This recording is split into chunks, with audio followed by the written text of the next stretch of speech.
Madhura Swaminthan, probably you can invite her to the dais. And then we have Dr. Usami and Arindam Das. Another paper by Arjun Jaydev et al. He's not there, so Mr. Avinash. There. Yeah, okay. Okay, Dr. Gopal Guru. Yeah, you come here. Yeah.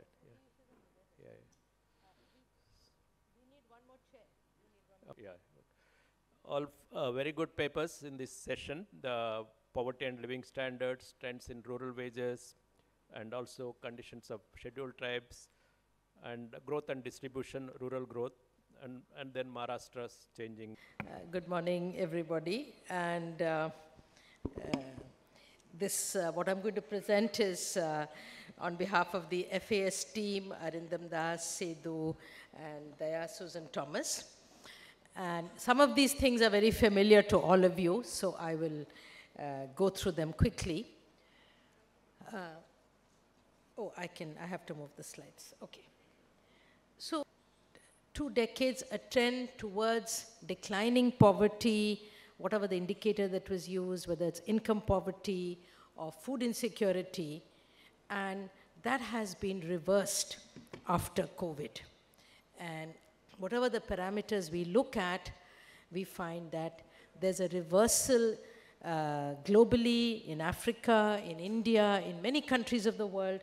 There's a reversal in terms of the tendency towards improvement in human development, in standards of living that we had seen. Now, in that context, I want to come to India. And there's a big debate on issue of poverty in India, and we have a lot of experts here who can speak up in other sessions, like Professor Himanshu. But I just want to give a picture that most striking thing is that today, in a country that we know there's a large number of poor people, food insecure people, we do not have an official poverty line. So whether it is the Niti Aayog or the Ministry of Rural Development or any branch of the government of India, we do not have an official poverty line.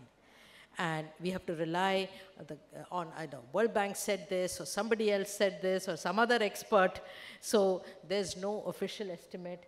And the last one we have is for 2011-12, at which time the poverty that was found in India, this is the Tendulkar poverty line, was about 22% of Indians and 25% of rural Indians were below an extremely low poverty line. So for those of you who are not from India, this is really not a, this was equivalent to roughly the $2 a day at that time US poverty line. The second thing is that in India on poverty, we have a big gap in data. So 2011-12, and since then, not only has there been the pandemic, but we had our own shocks in India, like demonetization and many other things happened. There was no data. The 2017-18, every 5 years, we had a survey on consumer expenditure. The 2017-18 survey was abandoned, and we can hear more about this from some others who know more about it. And then we have the Household Consumption Expenditure Survey of 22-23 and 23-24, which was released last year. So quite a lot of change in India, and over 12 years almost we had no evidence from this large-scale survey of what was happening.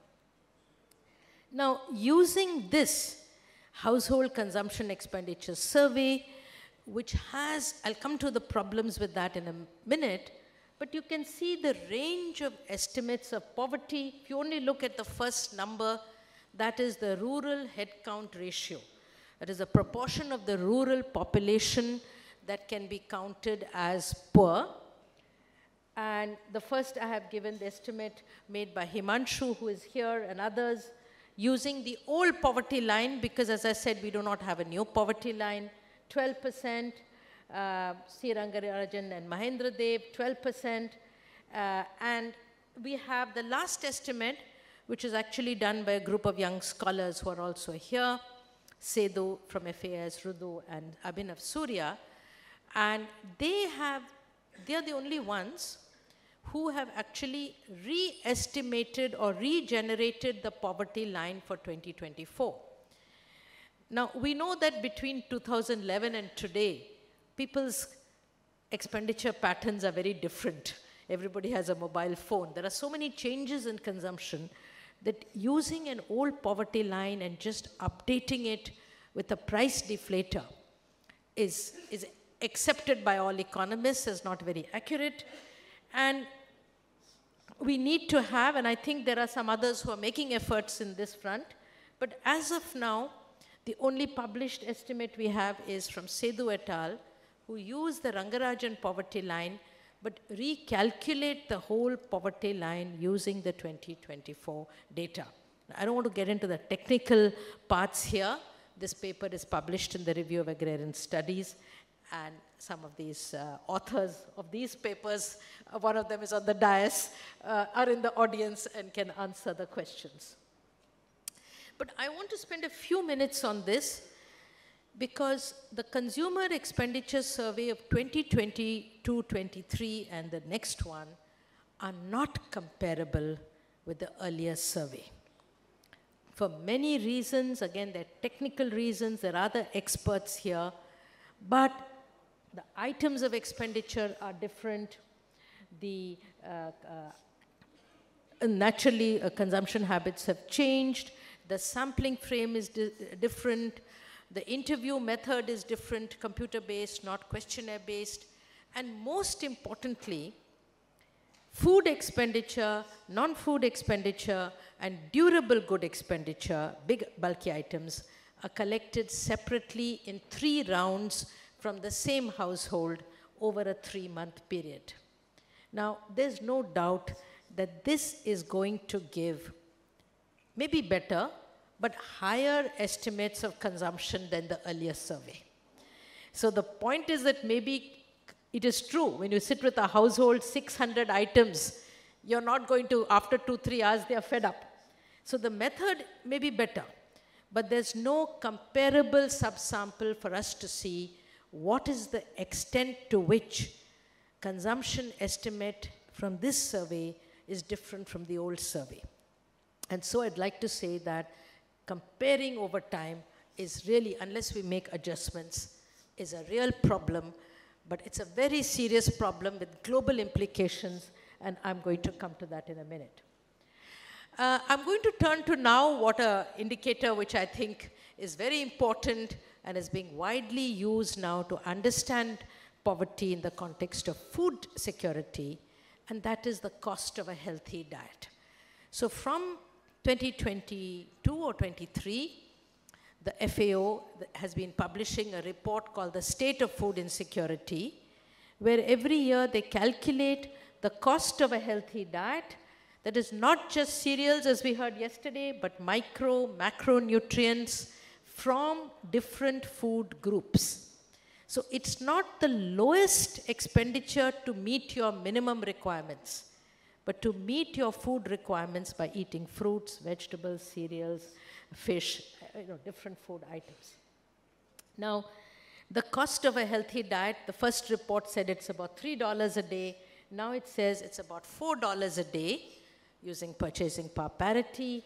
And the latest report says 2 billion people in the world are food insecure. But, and I want to emphasize the second part, there's good news if you read the State of Food Insecurity 2025, and that is that the proportion who cannot afford a healthy diet has declined sharply in Asia and in India. In fact, India is driving these numbers, and that's where there's a problem, which I want to spend a few minutes on. So if we come to India, so you can see that there's a, okay, we won't have to look at the graph, but the big decline from 2020, which is the, the middle row, you find the proportion is declining. is because of India and South Asia. But I want to give this puzzle to you. I read the first SOFI report in 2022. It said 69% of Indians, 949 million, almost a billion people, are food insecure. In 2022, they said this is the estimate for 2019. When I opened the 2025 report, it said for the same year, for 2019, they've revised the number, only 52%, 723 million. So 200 million people who were food insecure in 2019 as per the old report are not food insecure in 2019 as per the new report. And that's only because, and then there's a further decline between 2019 and 2023. 40% of Indians are food insecure, 583 million. So you can see that the big Asia improvement, the big global improvement in food insecurity is only because of India, largely, and it's because of using the 2022-23 survey data. So I think this is something that we have to be, whether we think it's a good survey or not, we should be aware. And what has been done is it's not just using 22-23 to forecast this year, but going back and changing the numbers for the previous years also. And this is my last slide on SOFI, and then I'll move out, is that the SOFI estimate is based on the World Bank Poverty Inequality Database, and the World Bank Inequality estimate for India is based on the 22-23 consumption expenditure, and not only whatever the problems with HCES, and again, others in the audience know more, will speak on it, the World Bank has made its own assumptions. And I've just given one example. When calculating inequality in India, they've not counted expenditure on jewelry and durable goods. Now, obviously, the rich consume more jewelry and durable goods than the poor. On the other hand, school uniforms or food transfers are added so that the income of the poor is pushed up. And this is why Press Information Bureau said India is one of the most equal countries in the world today. And I think all the people here who have stepped out of this room and been out of Kerala will see what it means, whether that makes sense. So this HCES is having repercussions not just on estimates in India on poverty, but the global estimates. And the report says the new method is reduced, and there are other changes, I'm not going into that, mainly in low and lower middle income countries. So I think we need to be aware of, I'm not going to go into this, and I'll move on, that we need to be aware of how this expenditure survey now has changed, not only in today, but the past year's inequality in India, and is going to, anybody who uses the World Bank database will now be reproducing these numbers on inequality, whether it's COP models or anything else. Now, we have a paper in a different session on time poverty, but I want to say a little bit about that, because the expenditure and income-based poverty, we don't get a disaggregation by gender or by class. And so the next few minutes, I'm going to spend on some of our own findings from our village surveys. And the first one is on time poverty. So we did a time use survey in 2 villages of Karnataka. Some of you were there at the women's conference where this was first presented. And the working week for women, rural women, exceeds 70 hours.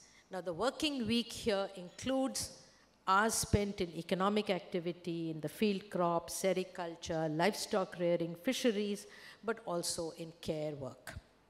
And sometimes even more than 80 hours.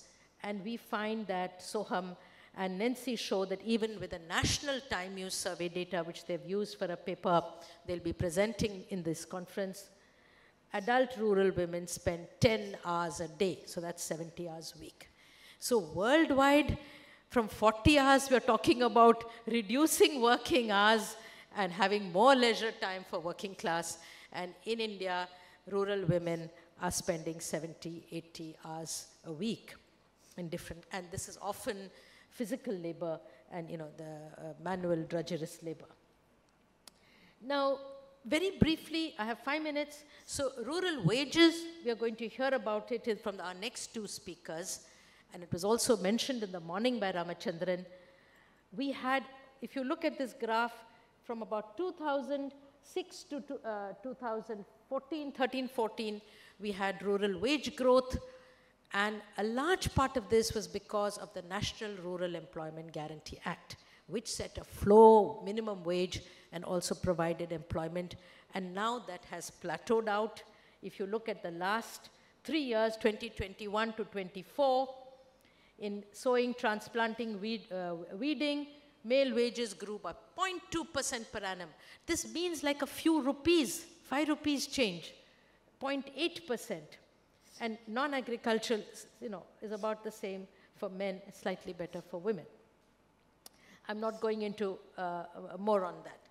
So I want to spend the last 2-3 minutes on who are the rural poor, what do we learn from our village studies, and I'm focusing on poor peasants and manual workers who we know are the majority of the rural population and who in official language are called small farmers. If you use the small farmer classification and go and you'll find that there is large overlap between poor peasants and manual workers who are leasing in land and make small cultivation. And from our two village studies in Uttar Pradesh and Tamil Nadu, which are the most recent studies that we have done, I've just put together a few numbers to give you an idea of the kind of poverty there is. So these two villages, the first one in eastern UP, the second one in western Uttar Pradesh, the biggest state in India, most populous, about 59%, 56-59% of households are poor peasants and manual workers. So they are the people we're concerned about because the bulk of the poor belong to this class. And I've given, for comparison, I've given a dollar value and a rupee value there. Land ownership, 0.4 acres, 0.8 acres, not hectare, as Dr. Fat said, but 0.4, 0.8 hectares. Look at the average income per capita per month.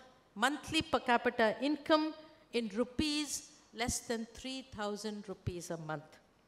In dollars, it's about $111 a month.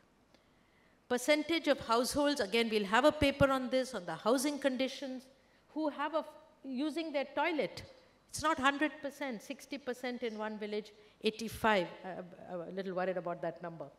Households which are fully pakka, what we mean is permanent structures, floor, wall, and mud, not floor, wall, and roof, not made of mud or thatch, but of cement or concrete. And it's pathetic 20-30%. These are two villages in southern Tamil Nadu, in Nagapattinam district, which we surveyed in 2019, the Lower Kaveri Delta, very similar. 60-69% of households are poor peasants and manual workers. Average land ownership less than an acre. Income per capita per month slightly better than UP, but not that much. 3,500 rupees instead of less than 3,000. 31-48%, even though in Tamil Nadu there have been many housing schemes, Adi Dravidara housing scheme, many others, only 30-40% of households live in permanent structures and less than half have functioning toilets. So I wanted to bring in sometimes we just focus on poverty in income and expenditure terms, but actually we need to go beyond that. We need to look at assets. I just have the concluding slide. We need to look at living conditions.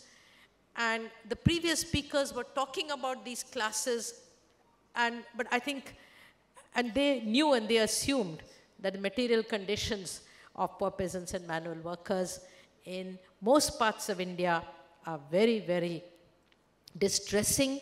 And these are averages. It means that quite a few are below the average. If 0.4 acres is average, then 20-30% or more are less than that. So these are the tiny holdings. This is the level of income and assets. I'll just say one word about assets. That 5 lakh per household or 4 lakh is mainly because of the land. If you remove the land, they hardly have any other assets. Now the last concluding slide.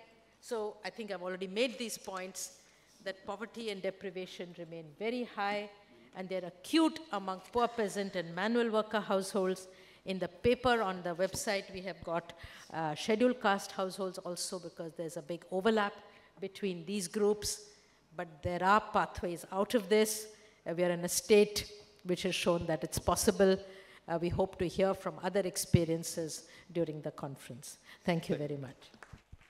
Thank you, Madhura, for sticking to the time, 20 minutes. Next, we go to Dr. Usami and Dr. Arindam Das. Very thankful to the organizer of the conference, Ram and Madhura in particular. We have studied, Arindam and I studied wage trend using the AWI data, EU's Employment and Employment Survey data of NSS, WRI data by the Labor Bureau, and PLFS data. So this today, Arindam will present on the topic of recent years. So we are using the PLFS data and the WRI data for during the last 7 years. And we will show how the wage rate has changed and the employment structure has changed according to the PLFS data. But some doubt with me remained in the data, PLFS data. That will be explained by Arindam. Thank you.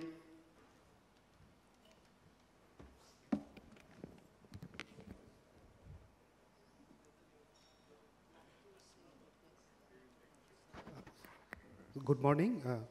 So this presentation deals with trends in wages, rural wages and earning for the casual workers in India.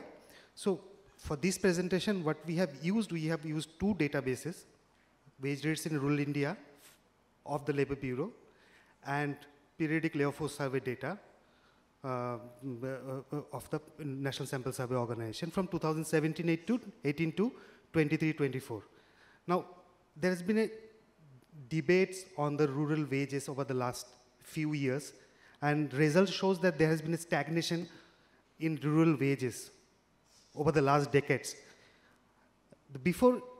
So basically from 2014-15 to 2022-23-24. Slight changes that has taken place in the recent year, in the last year, but still the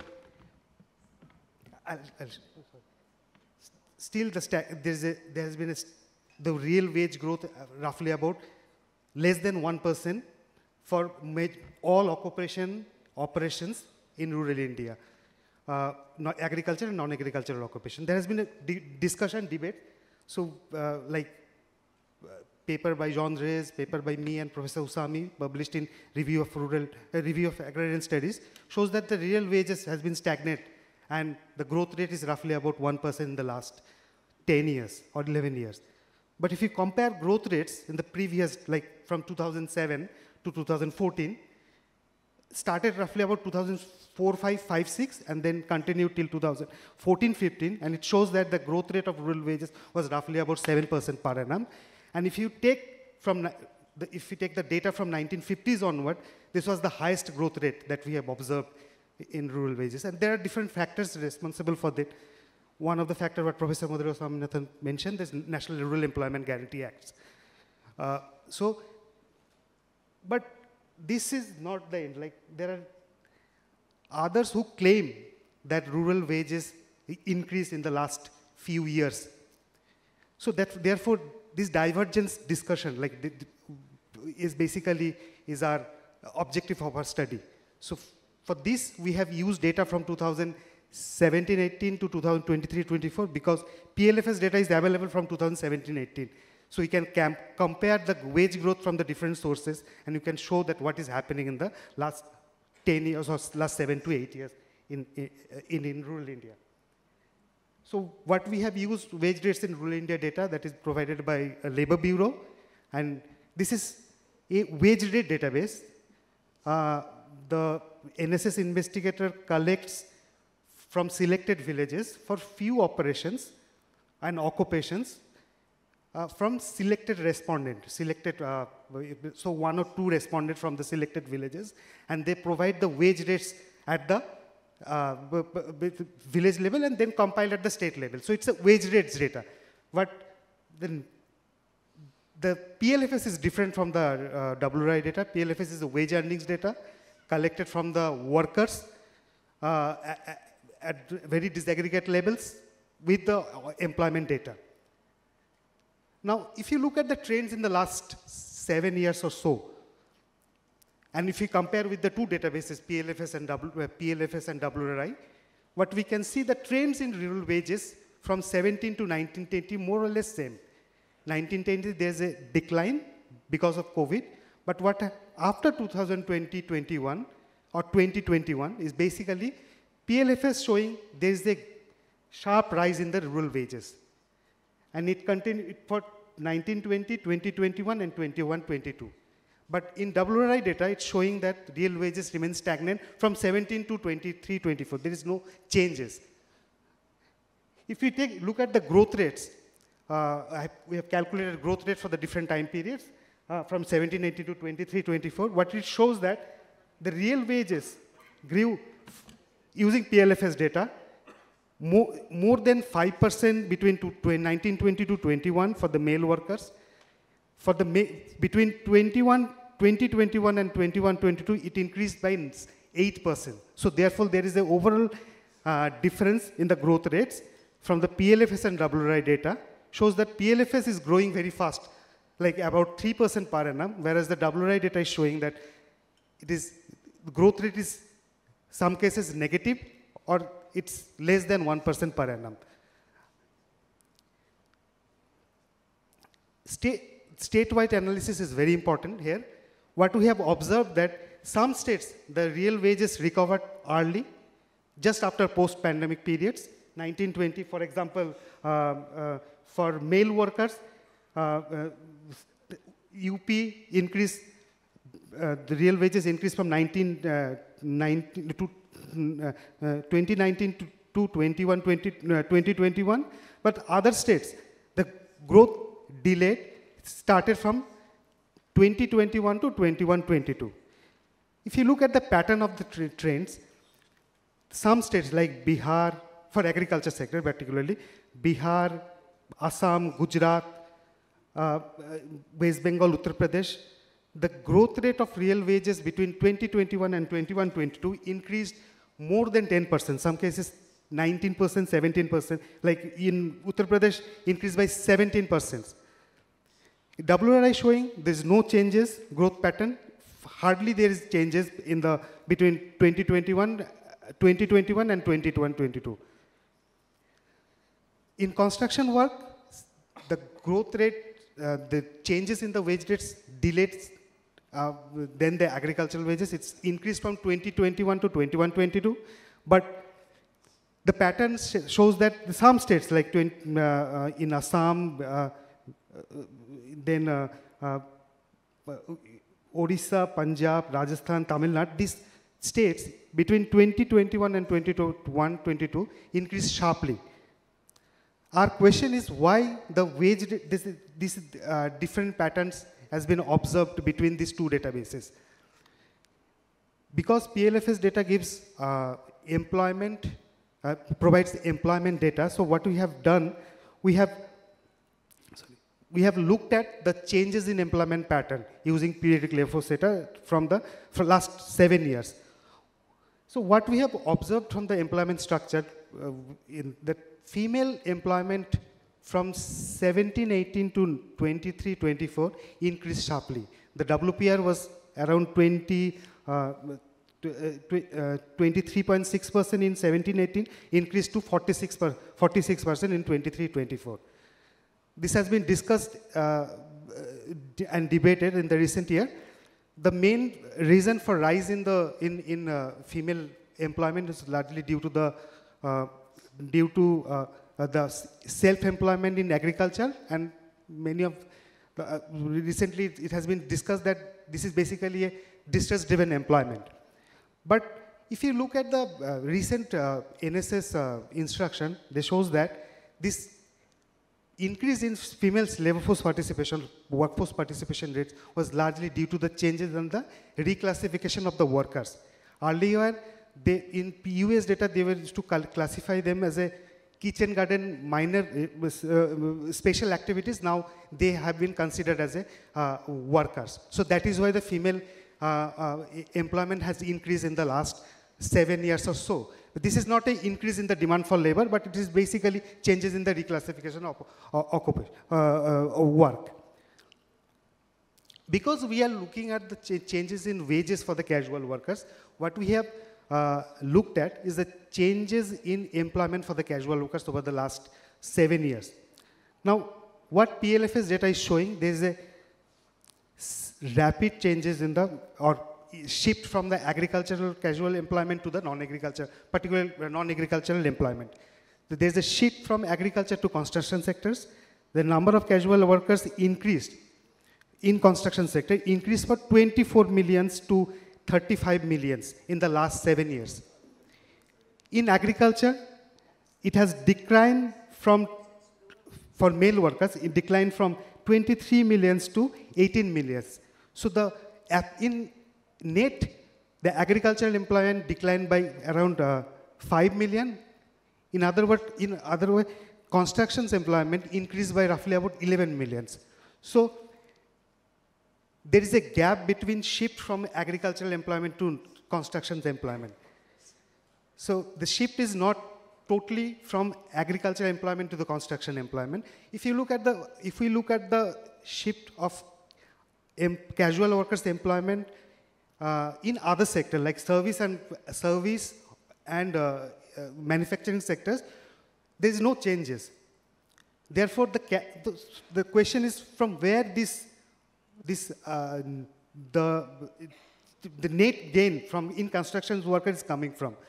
We looked at the data and it is showing that the new entrant, like educated workers, are now entering into the casual work in construction work, particularly class 10, 12 pass, and these are are coming from coming from Bihar and Uttar Pradesh. Like the growth has actually, new entrance is basically in Bihar and Uttar Pradesh. The shift from agriculture to non-agriculture construction actually led to the rise in rural wages in the last 7 years. That is what PLF is showing. But if you look at the number, the share of the population in construction casual work, it increased from 8.7% to 11.4%. But some states like Northern Indian state and Eastern Indian state, the share of casual construction worker in the population is increased sharply in the last 7 years, and it is more than national average, about 14, 15 or 16%. For example, states like Bihar, Uttar Pradesh, West Bengal, the construction labor, share of construction labor in total population is much higher than southern part of India and also national average. So they are basically supplying the laborer in construction sectors.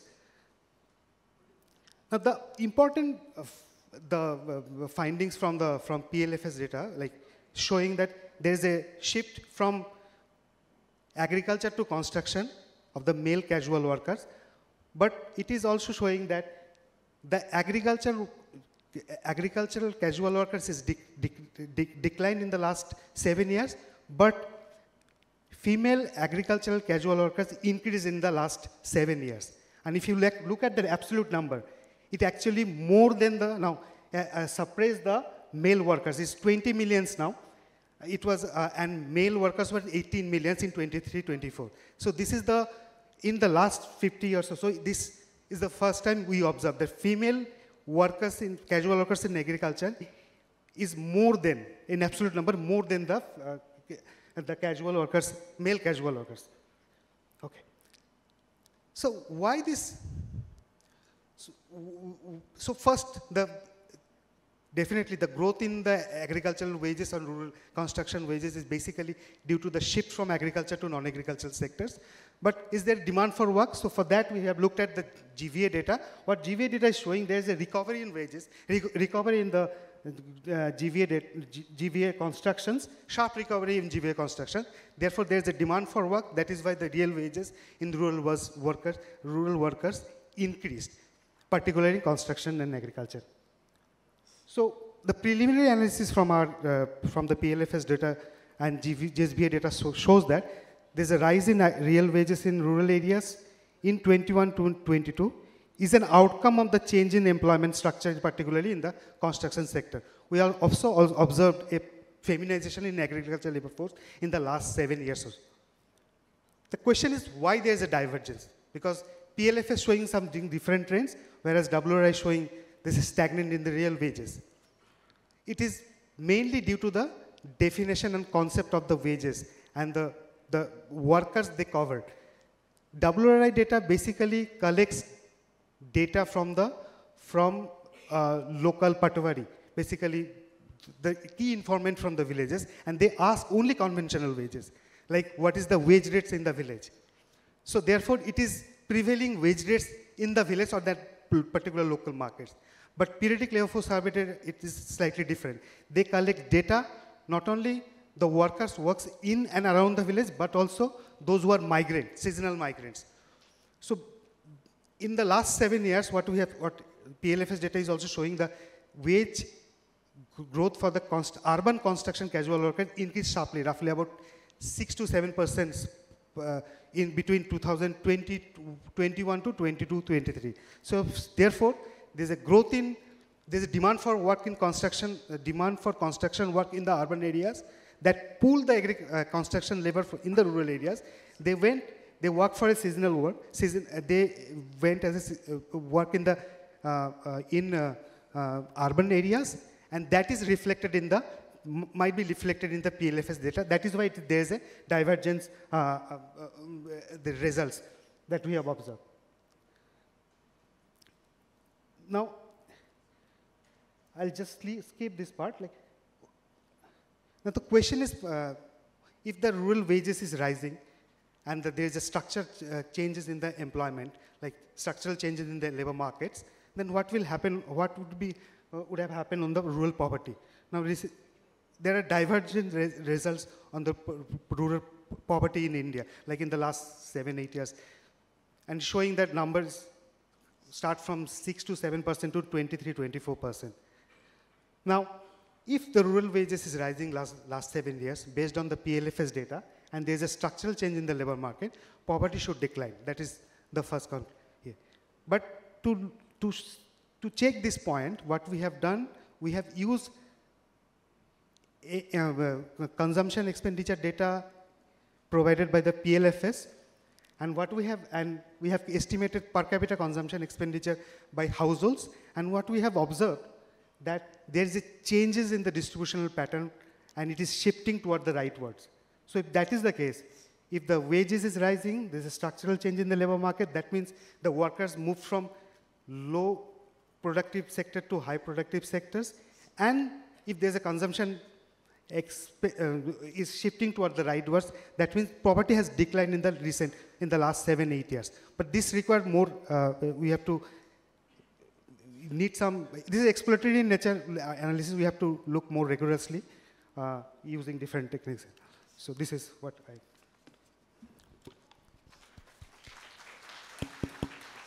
Thank you, Dr. Usami and Dr. Das. Now move on to the third paper, Ms. Brinda Karat, Socio-economic conditions of scheduled tribes in India.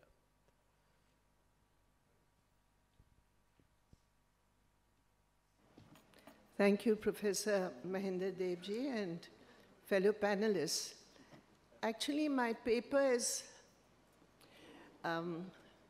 not so much about the socio-economic conditions of scheduled tribes or Adivasis, interchangeably scheduled tribe or Adivasi, which I've used in my paper, but really more about the challenges faced by scheduled tribes in India in the context of the growth of capitalist relations in tribal areas, and also as a result of government policies. And I look at both these aspects in the context of the constitutional rights granted to scheduled tribe communities. As you all know, because of the specific identity aspect of the scheduled tribes of India, even during the debates in the Constituent Assembly, there was a discussion on what was called the tribal question. And that is, what are the rights that independent India should guarantee to communities who are linked to the forests of India and whose very identity is linked or beliefs are linked quite differently from other sections of the population. And because of that intervention during the there were only 5 members, tribal members in the 299 Constituent Assembly, but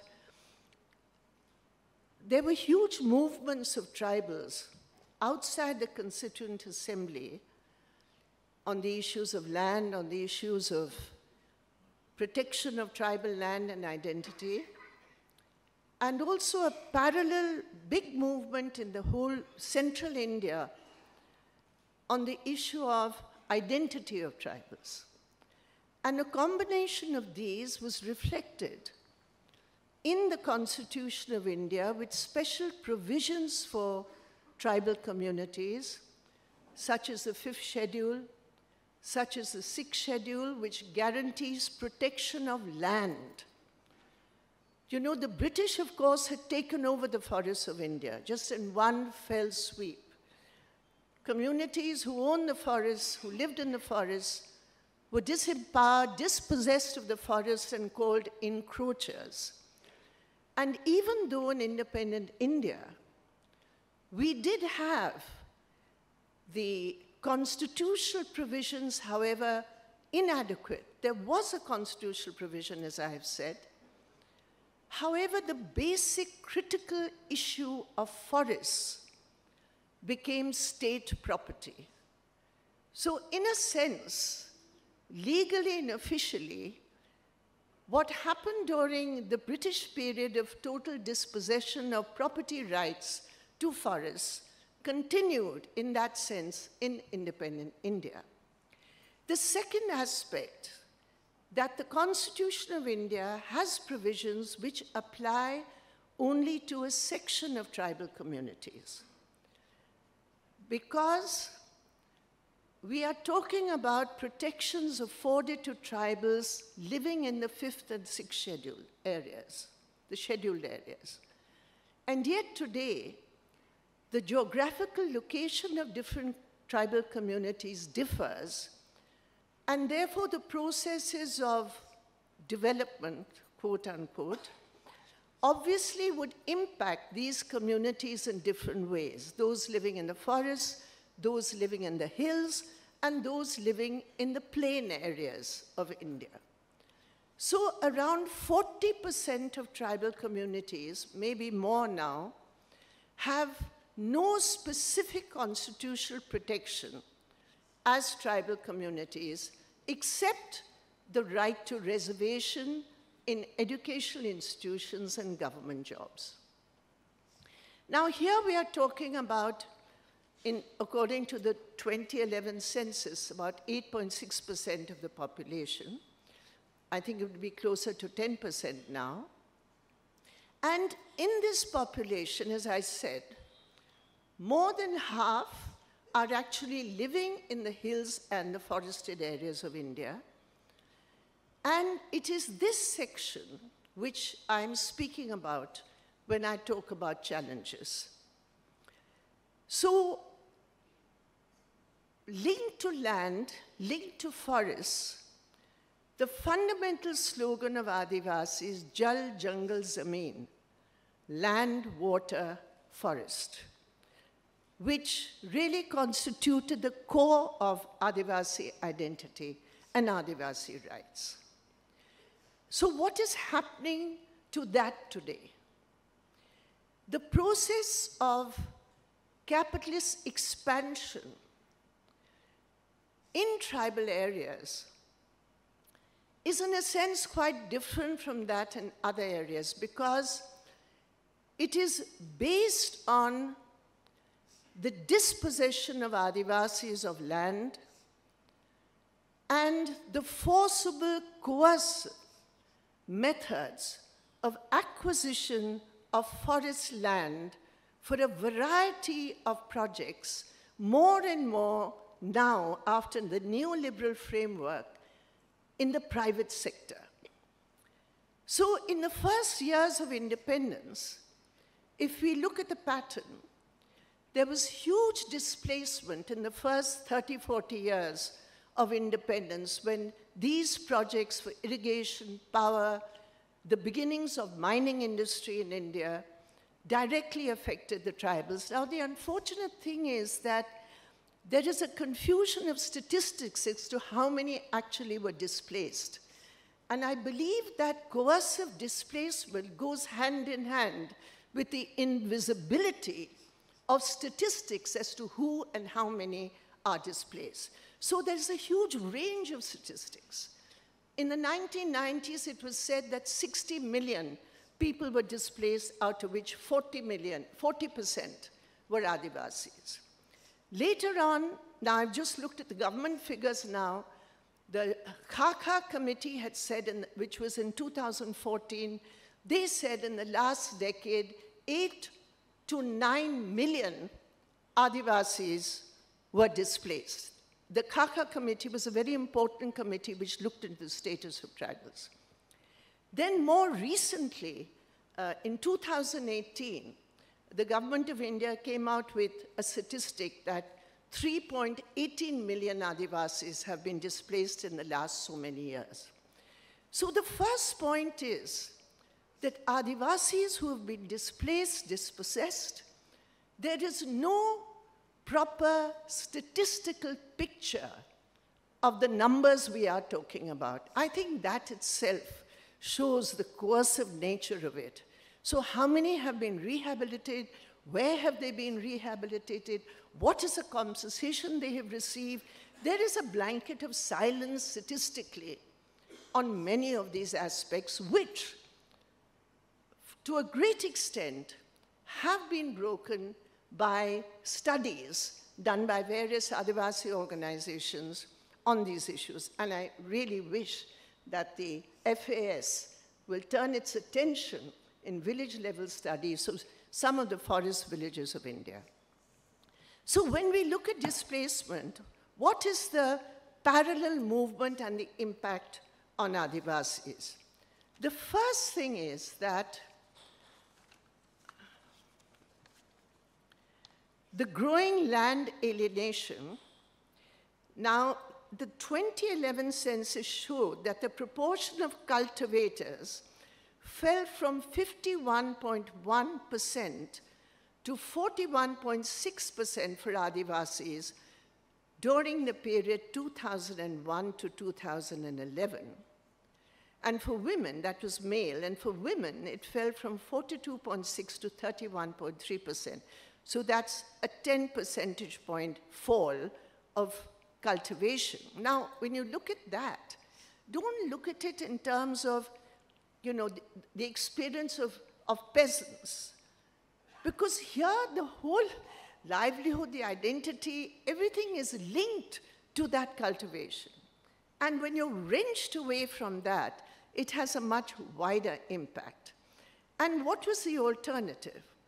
It showed that the proportion of workers among STs was as high as 64.4%. Now in 2019-2020, these workers, the cultivators turned into workers, what were they earning? what was the alternative which was offered? In 2019-20, an average Adivasi male worker, according to the PLFS 2019-20, earned only 251 rupees a day, while an Adivasi woman earned only 181 rupees a day. This was compared to 314 for men and 200 for women in other communities. The other aspect of the growth of capitalism in Adivasi areas, it shows that Adivasis are becoming landless, and the most recent figures available from the NFHS show that whereas in 91-92, 23% of rural Adivasi households were landless, in 2015-2016, 40.8% of Adivasis own no land at all. So I think this is one of the most brutal processes of capitalist acquisition of land, where A, you don't know the numbers, B, what is the quality of life of those who are displacing in the name of development, and 3, what happens to an identity? What happens to a set of beliefs which are linked to the areas and the worship of nature? So these are very critical issues when we look at the processes of capitalist expansion. Now, I would just like to take one example of what is happening in the mining districts of India and why today there is a direct conflict between what I call company Raj and Adivasis. Usually we talk about the state, we talk about state policies, and that is also very much part of my paper. But what I want to emphasize here is because of the neoliberal policies and the handover of the mining sector to big corporates, what we are seeing today is a kind of a throwback to a different age where you have a company Raj with little or no laws, regulations, and this has come from the experience of organizations working among Adivasis, like, for example, the Adivasi Adhikar Rashtra Manch, with whom I work. So if you look at, for example, the mining areas, the coal mining areas of Jharkhand, you've heard about the coal mafia, but this is another quality of the coal mafia. This is a mafia which is there in every land acquisition where the Coal India has totally stepped back from its responsibility. There's no coal, there's no public sector at all, they're just outsourcing. The regulations for mining are supposed to be governed by certain rules. Those rules themselves have been liberalized. And so today you have what is called a company Raj, in which there is no rule of law. Any and every kind of dissent is struck down, and because there is now open cast mining in most of the tribal districts of India, it is open cast mining. And you all know what that means, a huge overburden of rubble, of dust, of filth, mountains of it in every open cast mine. So one, it is not just tribals whose land has been acquired, but a huge range of villages around the open cast mines. You talk about Delhi pollution, and we have such a huge hoo-ha about what's happening in the capital of India. But if you go to any of those open cast mine areas and look at the pollution, look at the TB cases of children there, you can't live in those areas. Now, we are just doing a survey of around 100 villages in the area of Santhal Pargana, in which there's a huge mining project called the Raj Mahal project, which is running across that entire area of Jharkhand, shifting from Bengal to Jharkhand where there's coal.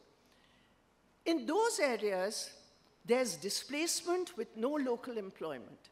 The point is, what is capitalism offering as an alternative for the development of what they say is essential in the national interest? So what are you offering? What is the quality of life that capitalism is offering? This great path of development is offering those tribals. Look at employment. Earlier, there was a law that you have to give employment to one family which is affected. That law today is gone because these are private companies. There are no permanent jobs. These are contractual jobs. So there is no reservation at all for any families of local communities who are affected. I got a figure from the Coal India website which says that out of 2.2 lakh workers at present employed in Coal India, only 23,493 are STs. So the first point is that, the section is that capitalism is in direct conflict with even these basic constitutional rights. The second section, which I speak about, is the way the current government, taking further what previous governments have done in the sense of deregularization. The critical thing is the change of laws, the amendments made to laws which protected constitutional rights. And the greatest target today is the Forest Rights Act, which to some extent, had tried to undo the historical injustices of British rule by recognizing tribal titles to land. Today, that FRA is in shreds. Shreds. 50% claimants are rejected. And the core of the constitutional guarantee is the right to consent for Adivasi communities. The right of the Gram Sabha, which is a village assembly of tribal communities. This is the heart of it. To protect the land given by 5th and 6th schedule. That is being eliminated step by step in every amendment to the Mineral Mines Act. The Forest Conservation Act and its rules has eliminated the very name of Gram Sabha. It's eliminated it. There's no Gram Sabha in the forest conservation rules anymore. And the Gram Sabha, or tribal representatives, who are to be represented in committees which are being given funds in compensation, like the District Mineral Fund. I don't have the time to go into those details. But the law does not mandate the numbers should be the main representatives in those committees should be tribals, should be families of those affected. Who is there? It's a lot of bureaucrats and representatives of the company. So what's happening with the District Mineral Fund? They're bloody building roads for the trucks of the big companies to bring the trucks out.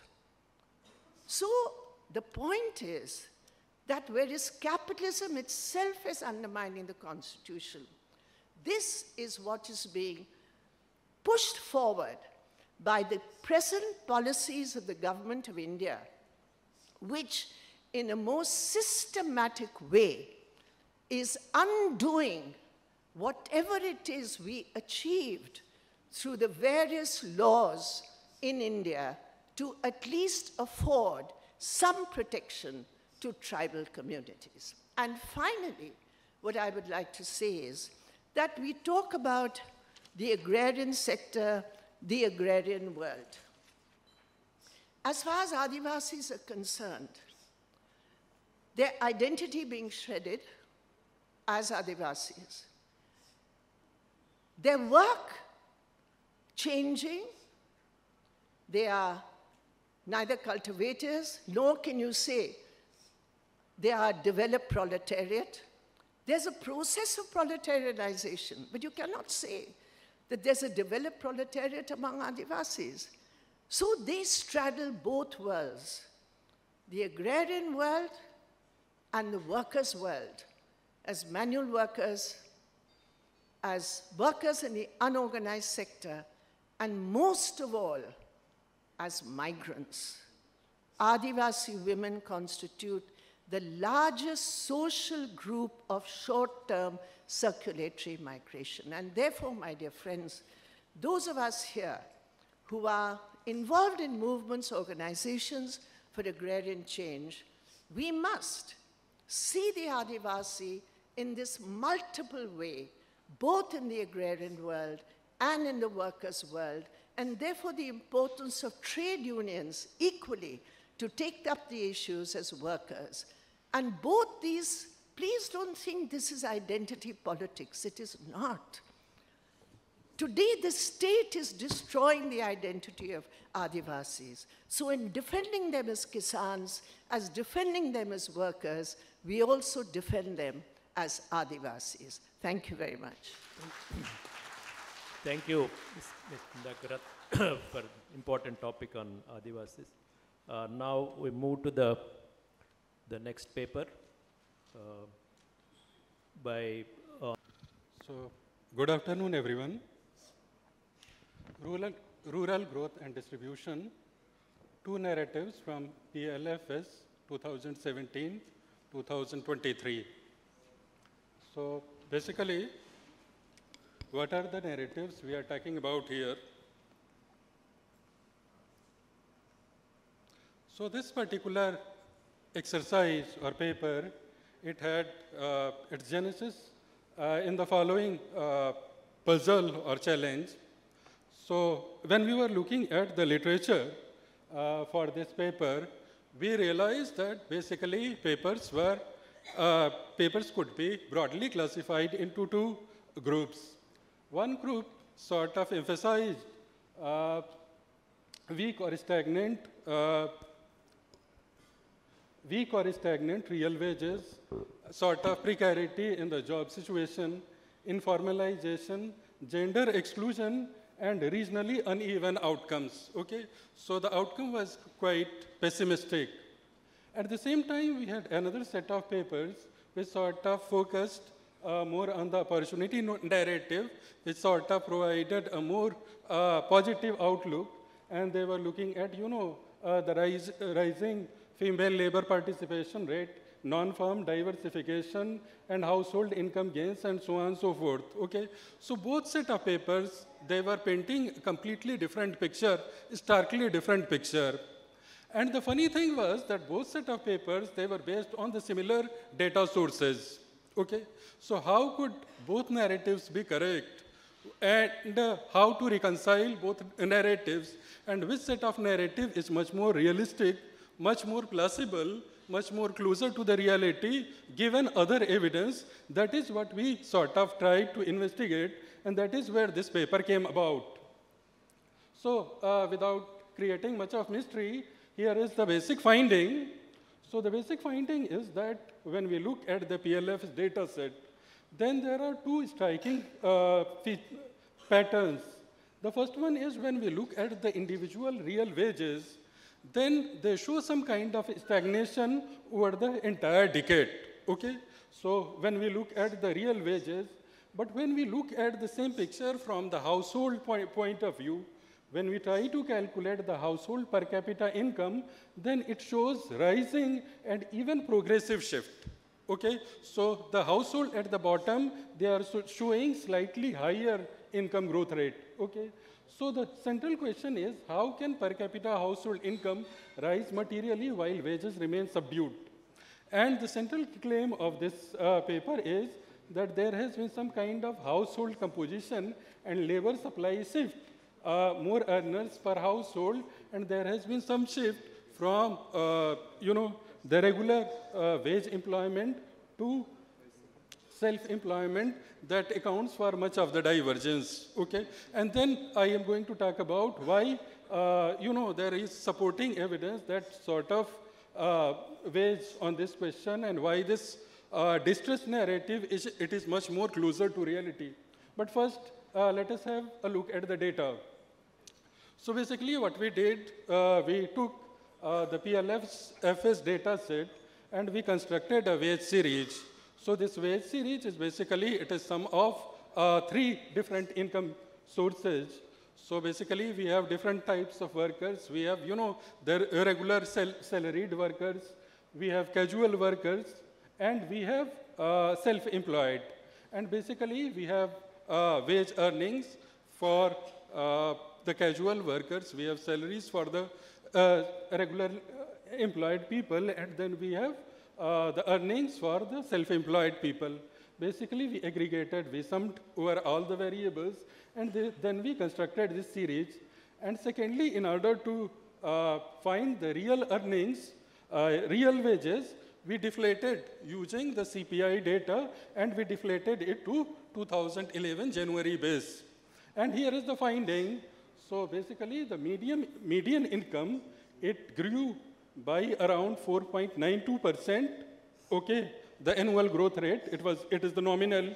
Again, the mean growth rate was around 4.94. But once we look at the real picture, real variables, the picture changes dramatically. There is hardly any change in the real median or mean income over this entire period. So that is the first striking part. The nominal wages rose, but real median or mean wages were largely flat with modest annual gain once we, deflate the data. The second part of the puzzle is that once we start looking at the real per capita household income, so this is the household income, and here again we have deflated it, but you should be able to see that at the bottom 10%, they are growing at the 3.76%, which is quite robust growth.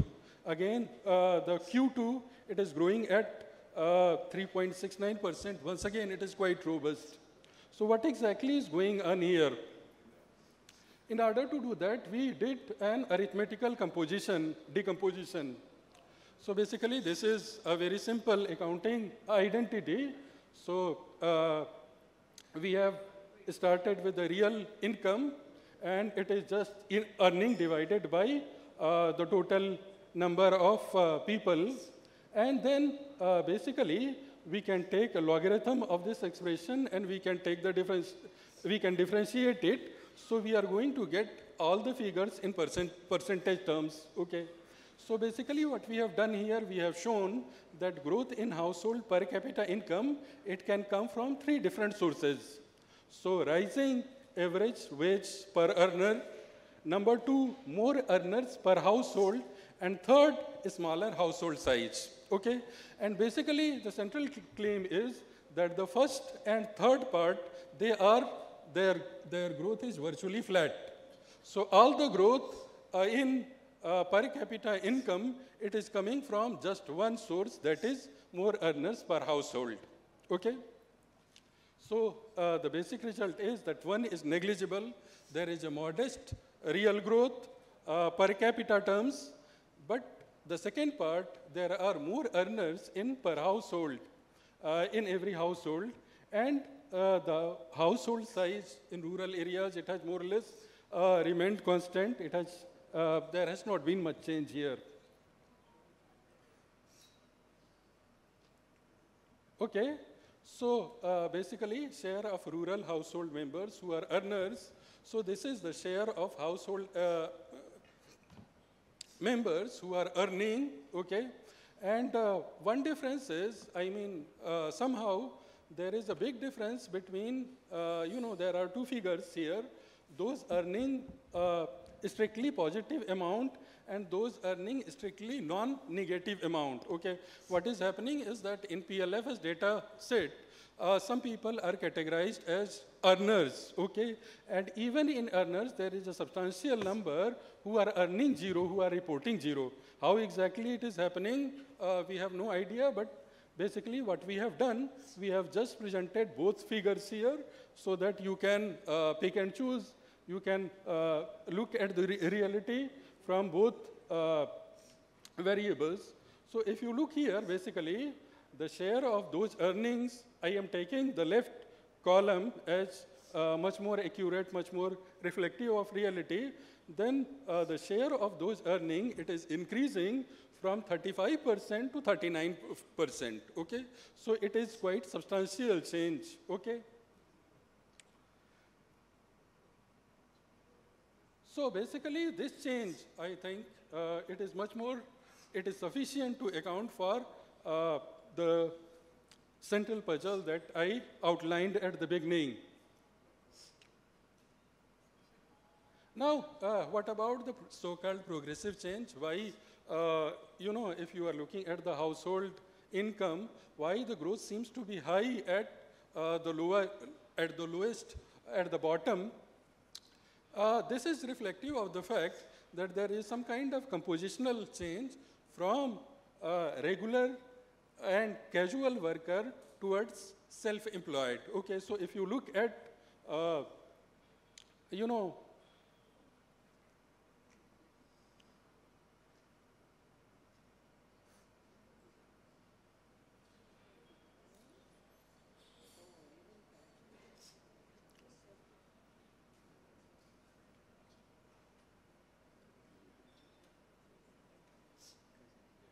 okay.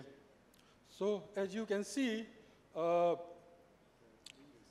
proportion of self-employed in the bottom 10%, it has increased from 54.7% to 62.35%. Okay, so there has been some kind of compositional change at the bottom level.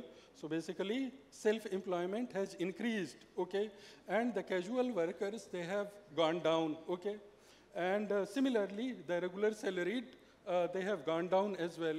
Now, as it happens, if you look at the earnings, then there is a kind of hierarchy in earnings. So basically, the regular salaried people, they are the highest paid category, followed by the self-employed and followed by the casual workers. So when this shift is happening from the casual to self-employed, this may partially explain why we are seeing this, you know, household income growth rate at the bottom.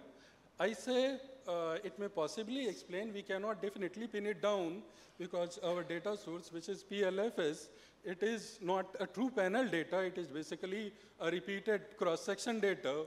So we cannot exactly track everything, but it is some kind of evidence that this compositional effect, this effect is accounting for some of the patterns that I have outlined earlier.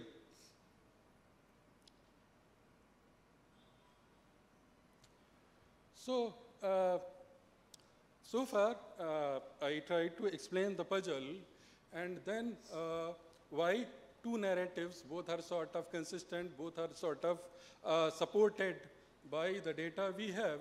Now I am going to look at the following question. Look at both scenarios are there and both are sort of mutually exclusive.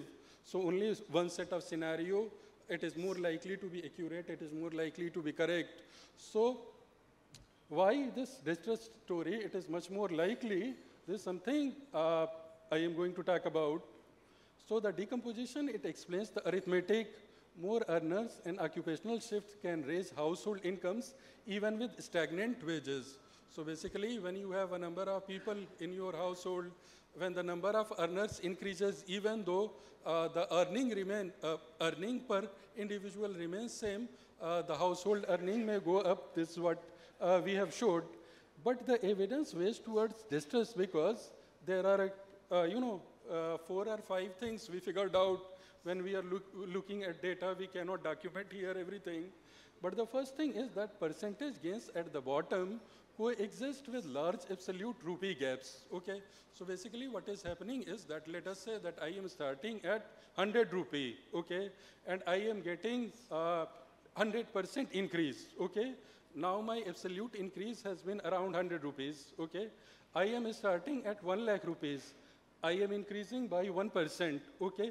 Even then my absolute increase is about 1,000, okay? So this absolute gap is still there, even though in relative terms, the bottom is gaining at some level. The second intriguing feature is that this wage series, it shows volatility and post-shock rebounds consistent with cyclical catch-up and not durable structural change, okay? So actually, if you look at the data, basically we are summing 3-4 series, okay? And it is a basic statistical result, it is basic mathematical fact that when we sum up different series, then volatility goes down, okay? But even though we are summing up multiple series, when we are looking at the data around the crisis, then there is lots of volatility in the wage series, okay? And there is a post-shock rebound, okay? So basically, it is showing that data in some sense, it is showing some kind of structural vulnerability or volatility instead of, you know, a consistent or structural transformation. Finally, you have, except for casual wages, salaried and self-employed wages are stagnant or decline in real terms. So this fact is there, okay? So the wages rose 12% over this period. So the compound annual growth rate was around 1.9%, which is quite good. But salaried wages, they slightly fell, and self-employed were flat, okay? So basically, you are having, you know, the employment is increasing precisely in the category where the earning is not growing, okay? So maybe we are having lots of, you know, employment in non-productive areas, or people are somehow just self-identifying as self-employed or whatever. Something like that is going on here, okay? So basically, the number of earners is going on, but precisely in the sectors where the earning is not very high. Earning is not growing. Okay, and there is last point, non-income outcomes. So we have a number of studies on nutrition, financial inclusion, and etc. And if, you know, this optimistic scenario were correct, then we should have seen some kind of improvement in those series as well. Now that is not happening.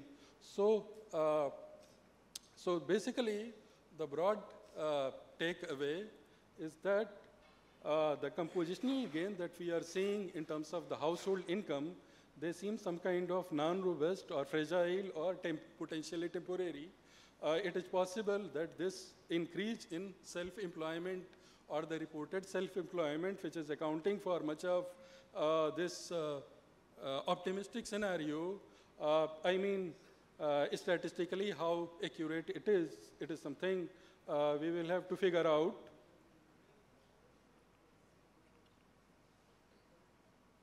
Okay, so here is some kind of, you know, the policy implications and some kind of agenda for research. So as far as the policy implication is concerned, prioritize productivity and job quality improvement, formal job creation, support for high returns and self-employment, social protection rather than relying solely on compositional gains. Basically, self-employment, it is a very broad category and it hides more than it reveals, okay? So in self-employment, even, you know, an entrepreneur who is making millions or billions can call himself or herself self-employed.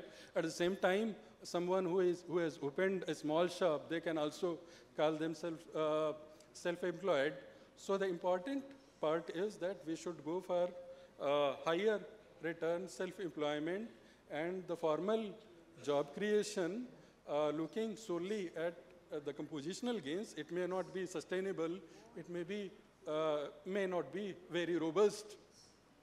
And at the same time, this sort of exploratory analysis, it also outlines a research agenda.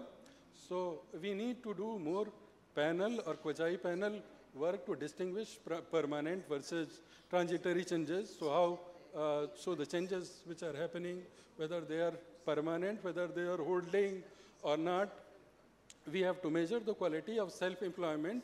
So just reporting on self-employment is not sufficient. Possibly we need to add a couple of questions in PLFS itself. What kind of self-employment you are into, then we also need to have much more gendered analysis of labor force and trends. So the durability and the quality of female work. And we need also to identify the regional and sectoral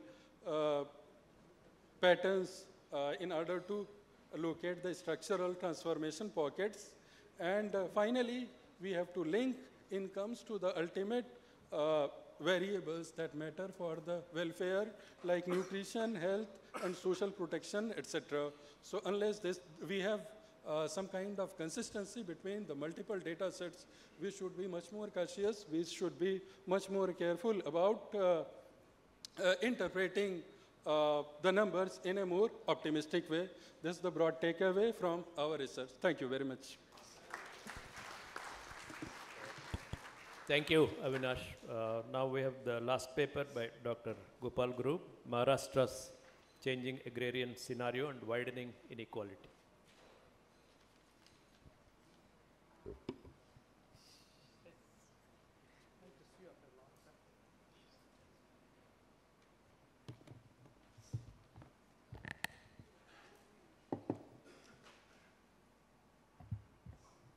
Dear friends, both male and female, I must thank the organizers for getting me here to share some of my views with you. I should also thank the organizers for saving me from an embarrassment. After having, we had COVID and we didn't have time to meet each other. Now, asking people's name becomes embarrassing, so you just look at this and then the embarrassment is set. So thank you for that. I will not, okay. I have a lot of confusing ideas in my paper. They are confusing because I'm not really very systematic with graphs, figures, formulaic tables. But I have some very important, unavoidable references in my paper. I thought I would speak about accumulation of affluence and bring in centrally the debate on what is accumulation, but I will leave that out because I'm not competent. Because a lot of experts sitting in the audience, I don't want to risk my whatever little capacity to think. So I will make some points. And Maharashtra is just the illustration, it's not the point. I am also offering kind of a narrative of how to develop a language to understand inequality in the context of agrarian changes. So I'm trying to share with you, do we require a kind of language, a conceptual language to understand the agrarian changes that are happening in the country and in particular response to Maharashtra. Maharashtra I'm taking a special case because there is an interesting happening in Maharashtra. One is the reservation for the youth who come from the peasants family background. And there is another important development that is happening in agro-processing industries called sugar cooperatives. There is a kind of a hidden transition from the cooperative to the private. And I thought it is important to invoke this to show how Marx was very right in underlining the hidden transition, which actually suggests that socialist economy is possible because it is already occurring in the very process of capitalism. So that is a very important reference I thought I would take on board. So let me start with a very emotive point. Why do I start from inequality and not from equality? Is it arbitrary? So it is not arbitrary. I'm actually claiming that inequality has to be taken on board centrally while you are theorizing inequality itself. You describe inequality using descriptive categories, but your reference point is equality. Inequality is actually explained away, taking equality as the reference point. I wouldn't say it's a bourgeois, actually it is a bourgeois. Starting from equality is a bourgeois thing. We can debate this point. But we must start with inequality because inequality is considered to be a very grotesque, very undesirable, disgust, a negative category from the point of those who are actually looking for Amrut Kal. So we must centrally talk about inequality because you must talk about the disease. So this is one very polemical point I'm making, and I would also make very next polemical point. Why do we really have a very full-fledged comprehensive theory of equality from the economic point of view? I have references, but I don't want to quote them at the moment. We have descriptive language of describing the experience of inequality in terms of data set arranged along the timeline, sequentializing data, differentiating categories along with the data. All that is happening, and that actually has importance in terms of the formulation of policies. So I'm not talking about that. I'm talking about something which is different. And what is that difference? I think we need to discuss and develop. And this is the appeal to the scholars sitting in the audience, to develop some kind of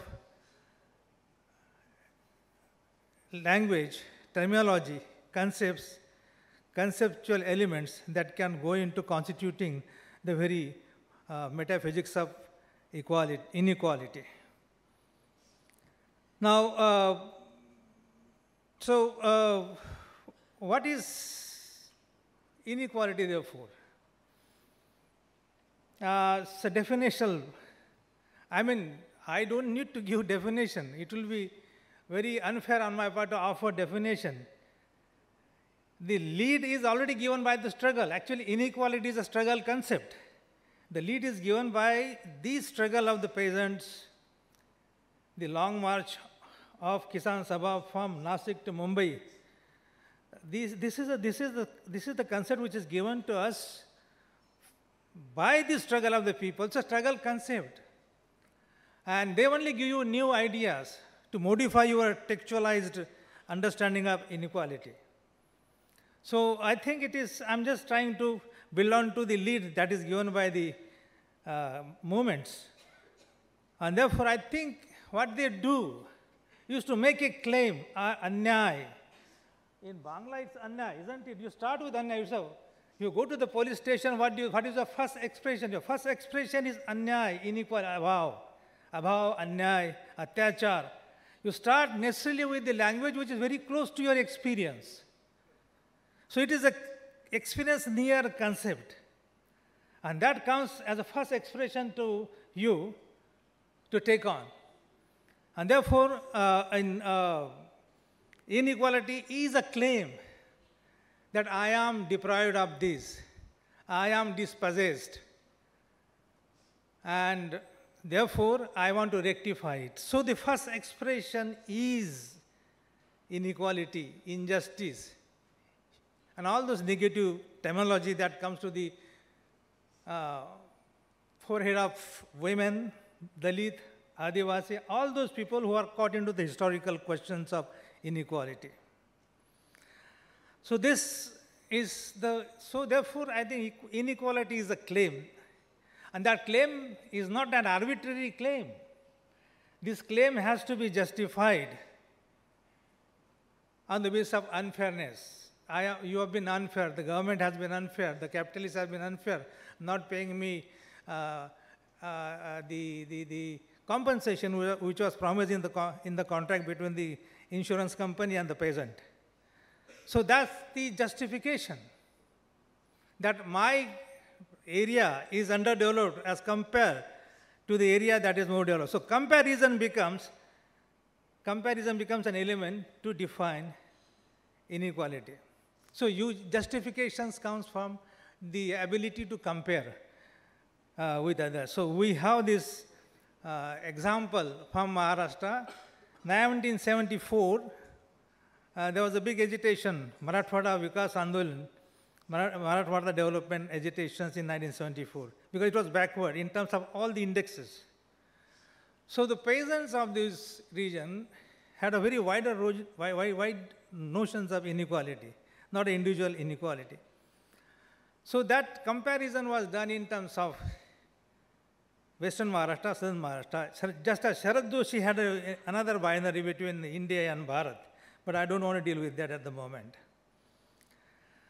So you have to justify your claim that you are deprived.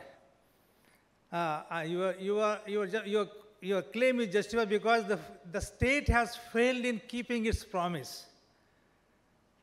That's your justification comes from the failure of the state, of the companies to fulfill the promises.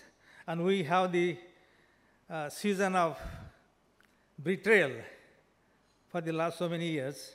So I don't need to explain more on that. So this is the overall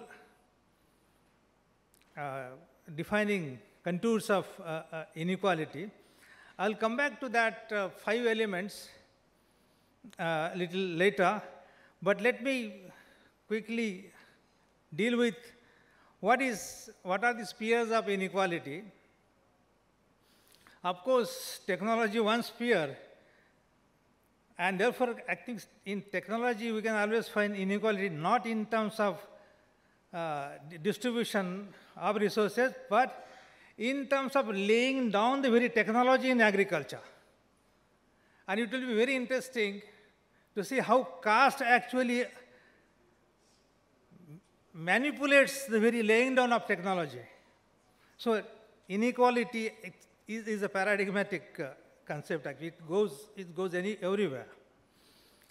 So, but again, that is another concern that we must discuss sometimes later. I said there are 5 elements in defining inequality. First is the agency. I mean, the phenomena of inequality or reality of inequality does not become articulable on its own. It requires somebody to speak about it, express it. And you require agency in the form of peasants' movement, workers' movement. You require agents to articulate the claims of inequality. So agency becomes one. Agency is not automatically given. It has to be cultivated, developed in conversation with each other. It's a very dialectical process of producing agency, which is revolutionary in character. Okay? So this is agency, but agency is not in a very Foucauldian way. No, it's agency which is actually guided by the structures. Structure is so important in guiding agency. Agency is not at all autonomous. So agency is one. Language, it requires language to interpret what is inequality, what is its nature. So what is the language? Language is language of rights. And Brinda was making a very important reference to right. The language of right is so important. If you don't have right, the language of right, you just perhaps cannot articulate inequality. And if you lose hold of the language of rights, you also lose hold of inequality. So language becomes very important. Then you have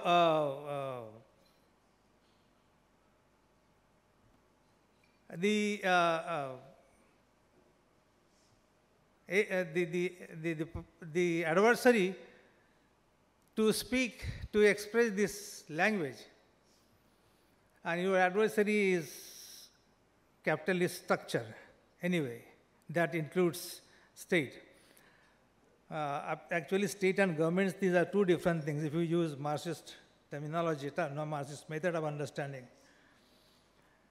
So you have somebody against whom you can address the question of inequality. Now, once you have this constituting element of, there's one more component of inequality. The component is compensation. And that compensation is an integral part of understanding inequality. So why do you require compensation? Why do you require compensation? Because you have conditions, and conditions of distress. Now, the condition of distress and conditions of disparities.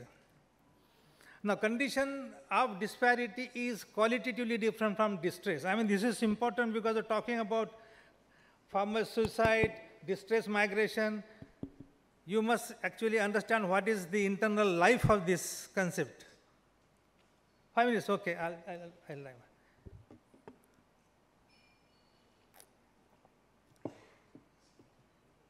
I don't look at anybody, look at myself. That's self. The distress, basically, this is my thinking. Disparities are conditions. And conditions, therefore, are by definition agential. You require, conditions are agential because conditions can be altered. There is a potent element in conditions. Conditions can be altered in favor of those who are distressed, who are deprived. But distress is not like that. Distress is a state, not a condition. It is a state of being, the state of hopelessness, frustration, helplessness, the loss of worth in self. Self-understanding is not there. As a result, you depend on somebody else for help from outside. And therefore, compensation comes into play. And quickly, compensation of two kinds. One is the legal, and legal, I do not waste my time on that. Legal is very, very formally understood. But there's one more, but you have to, when I am talking about moral, I have to also invoke legal. Legal compensation is valid because the victim has a foresight into the consequences that are resulting from the action. For example, a scooter fellow knows there is possibility of accident in India. So he knows the consequences of the action. So the compensation is paid. But peasant doesn't have that foresight of actually imagining the consequences occurring from the disaster, natural disaster. Therefore, his compensation is absolutely valid on moral grounds, not on the legal grounds. And so he or the peasant has to be given compensation. But it's very arbitrary. It actually empowers the state. NDRF decides what is the compensation. Is it really proportionate to the loss in Maharashtra recently and elsewhere? Is it really proportionate to the loss that was incurred by the peasant? Not at all. It's very, you have lost 28 cows, you are given only 3. So what is this? So the minimum is the language of the state.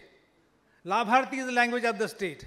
When I don't have time to go on to that Labharti concept, I have interesting details about it. Maybe you can, I can discuss in informal conversation.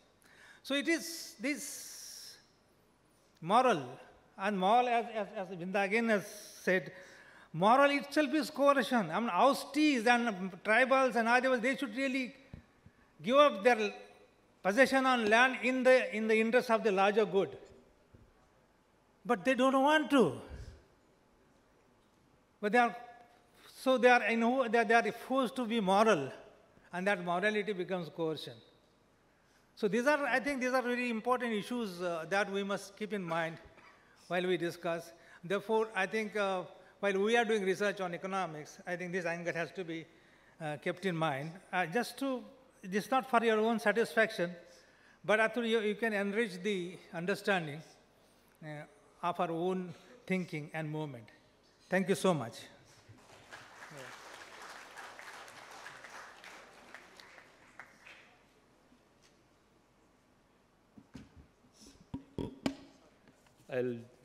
I can't summarize all the papers, but basically I think very important papers and issues discussed. So we can put all this probably in the poverty and inequality framework, where I think as Madhura mentioned, the consumption based poverty is equally important, or income-based poverty, because Niti Aayog is doing the multidimensional poverty now. So there is a need to complement the both consumption-based and the multidimensional, because multidimensional is more non-income based poverty, and also other issues like food insecurity, the cost of diet, and so on the poverty angle, the wage rates also are important, as discussed in the second paper. And the inequality aspect, of course, it's a broad area. The structural issues at the village level, and also the quality of employment is important. One paper talks about the self-employment, but the quality is not good. So I think for inclusive growth, or whatever you call, the quality of employment is one of the important things. Similarly, the tribal issues, because the tribal scheduled tribe population is the highest incidence of poverty. And as mentioned by Ms. Brinda Karat, the landlessness has increased significantly among the tribals. And the Forest Rights Act also, it's not followed strictly.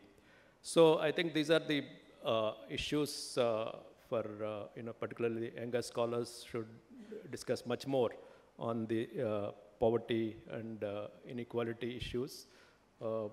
As I mentioned, the poverty, maybe income, consumption thing, and multidimensional, but inequality is much more thing, and the quality of employment issues. Of course, we didn't discuss the health education. Also, there is a dichotomy, at the village level, and all the facilities are much lower compared to we have high-class super specialty hospitals or higher education institutions. So with this, I thank once again all the paper writers. We should give them big. Over to FAS.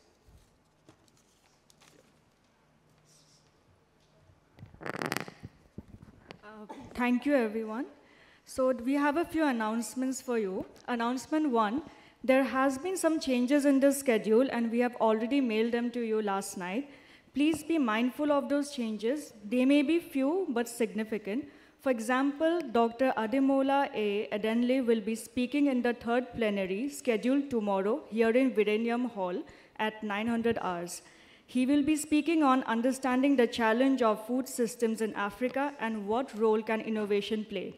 Dr. Ademola Adenle is a globally recognized expert in sustainable agriculture, food security, and innovation, currently serving as Senior Special Advisor to Agricultural Innovation to Nigeria's Minister of Agriculture and Food Security.